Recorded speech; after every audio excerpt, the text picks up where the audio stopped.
Hello everyone. तो आज के इस लेक्चर में हम डिस्कस करने वाले हैं पावर के बारे में। पावर यानी कि शक्ति, और वो शक्ति किसकी? लीडरशिप की। तो आज के इस लेक्चर में हम लीडरशिप की पावर के बारे में डिस्कस करेंगे, ठीक है, कि क्या क्या पावर हो सकती हैं एक नेता के पास, एक लीडर के पास, जिसके द्वारा वो क्या कर सकता है? लीडरशिप कर सकता है। तो सबसे पहली पावर है कानूनी शक्ति, यानी कि जो लॉ के द्वारा किसी पर्सन को दी जाती है जब वो किसी पोस्ट पे हायर होता है। यानी कि अगर एक ऑर्गेनाइजेशन में एक लीडर को सिलेक्ट किया गया है लीडरशिप के लिए, तो जब वो उस पोस्ट पे रहकर काम करता है तो लॉ उसे कुछ क्या करता है? पावर प्रदान करता है, जिसके द्वारा वो क्या करता है? अपनी डे टू डेज एक्टिविटी को या फिर जो भी वो काम करता है उनको करता है इस पावर के द्वारा। तो ये एक ऐसी पावर होती है जो किसी पोस्ट पर हायर पर्सन को प्राप्त होती है कानून के द्वारा, ठीक है। नेक्स्ट पॉइंट है रिवॉर्ड पावर। रिवॉर्ड पावर के अंदर ये एक ऐसी पावर है जिसके द्वारा एक लीडर एक पर्सन को क्या कर सकता है? रिवॉर्ड कर सकता है, ठीक है, रिवॉर्डेड कर सकता है। रिवॉर्डेड का मतलब होता है अगर उसने अच्छा काम किया है तो वो उसे क्या देगा? रिवॉर्ड देगा। तो ये रिवॉर्ड पावर होती है कि अगर हमारी ऑर्गेनाइजेशन में अगर एक लीडर जिस टीम की लीडरशिप कर रहा है, अगर वो अच्छे से काम करेगा तो वो क्या करेंगे? उन्हें रिवॉर्ड करेंगे। तो उन्हें ये शक्ति प्राप्त होती है कि अगर कोई पर्सन उनकी टीम के अंदर जिसकी वो लीडरशिप कर रहे हैं, अगर वो अच्छे से काम करता है तो वो उन्हें क्या करेंगे? रिवॉर्डेड करेंगे, ठीक है। पनिशमेंट पावर जस्ट अपोजिट होती है किसके? रिवॉर्ड के। रिवॉर्ड तो होता है कि अगर हम जिस टीम की लीडरशिप कर रहे हैं, अगर वो कोई मेंबर अच्छा परफॉर्म कर रहा है तो हम उसे रिवॉर्ड देते हैं। लेकिन अगर वो अच्छा परफॉर्म नहीं कर रहा होता है तब हम उसे क्या करते हैं? पनिश करते हैं, पनिशमेंट देते हैं। तो वो होती है पनिशमेंट पावर। नेक्स्ट पावर है एक्सपर्ट पावर, ठीक है। एक्सपर्ट पावर यानी कि कोई पर्सन किसी चीज़ में एक्सपर्ट होता है, ठीक है। मान लीजिए कि कोई पर्सन टेक्नोलॉजी में एक्सपर्ट है, कोई सेल परचेज की एक्टिविटी में एक्सपर्ट है, या फिर कोई जैसे कि एडवर्टाइजमेंट के एरिया में एक्सपर्ट है। तो वो जिस एरिया में कोई पर्सन एक्सपर्ट है तो उसके रिलेटेड उसे कुछ पावर होती है। यानी कि अगर देखिए, मान लीजिए एक पर्सन है जिसको एडवर्टाइजमेंट की नॉलेज है कि उसे किस तरीके के प्रोडक्ट की किस तरीके से एडवर्टाइजमेंट करनी है, लेकिन एक पर्सन ऐसा है जिसको एडवर्टाइजमेंट की नॉलेज नहीं है। तो हमें पता है कि जिसको नॉलेज है उसके पास कुछ तो पावर होगी, उस एरिया से रिलेटेड है ना, तो वही होती है एक्सपर्ट पावर।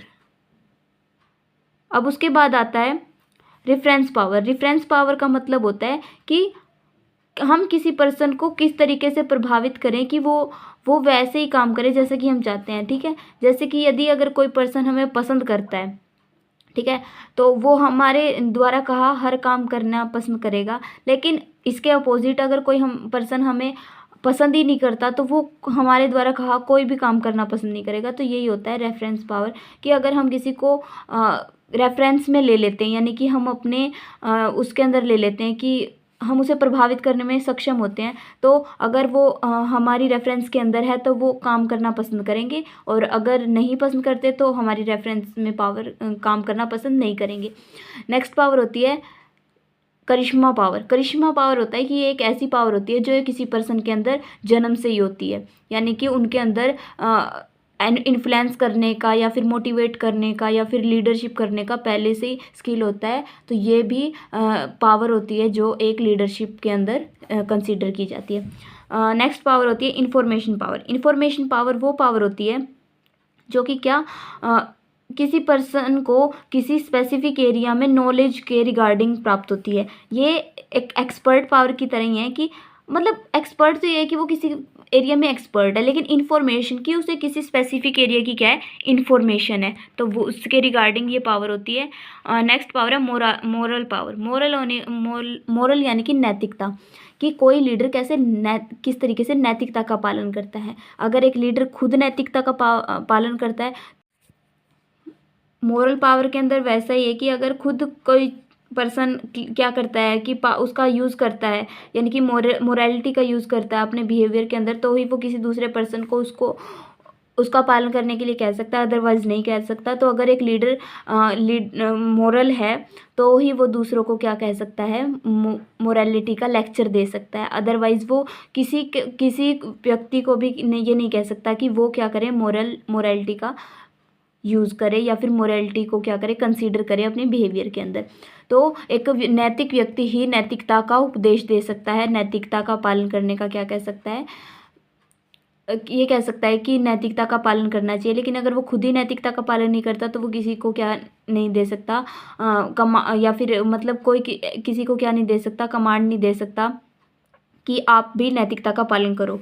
कनेक्शन पावर होते हैं कि जब लीडर्स क्या होते हैं, आपस में ज़्यादा कनेक्शन बिल्ड करते हैं दूसरे पर्सन्स के साथ, है ना। कनेक्शन पावर यानी कि उनके एक लीडर है, उसकी बहुत यानी कि बहुत ज़्यादा कनेक्शंस हैं पर्सन्स के साथ, यानी कि एक ऐसे पर्सन्स के साथ जो क्या है, हायर पोस्ट पे कार्य कर रहे हैं, या फिर दूसरी ऑर्गेनाइजेशन के जो हाईली मतलब कि पोजीशन्ड पर्सन है, उनके साथ अगर कोई अगर वो पर्सन कनेक्शन बनाता है तो उसे कनेक्शन पावर कहते हैं, जिसके द्वारा वो क्या करता है, लीडरशिप करता है। फाउंडर पावर यानी कि अगर एक चीज़ है, उसकी किसी व्यक्ति ने इन्वेंशन कर दी, तो हम कंसीडर करेंगे कि उसके अंदर पावर है, वो मतलब उसकी ऑर्गेनाइजेशन के अंदर उसके जो वो हैं एम्प्लॉयज़ हैं, उसका स्टाफ है, वो उसको क्या करेंगे, एक लीडर की तरह कंसीडर करेंगे, उसकी कमांड को क्या करेंगे,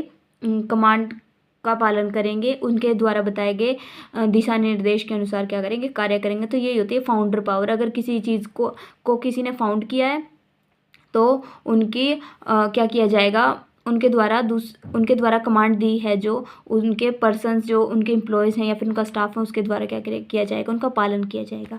थैंक यू वेरी मच।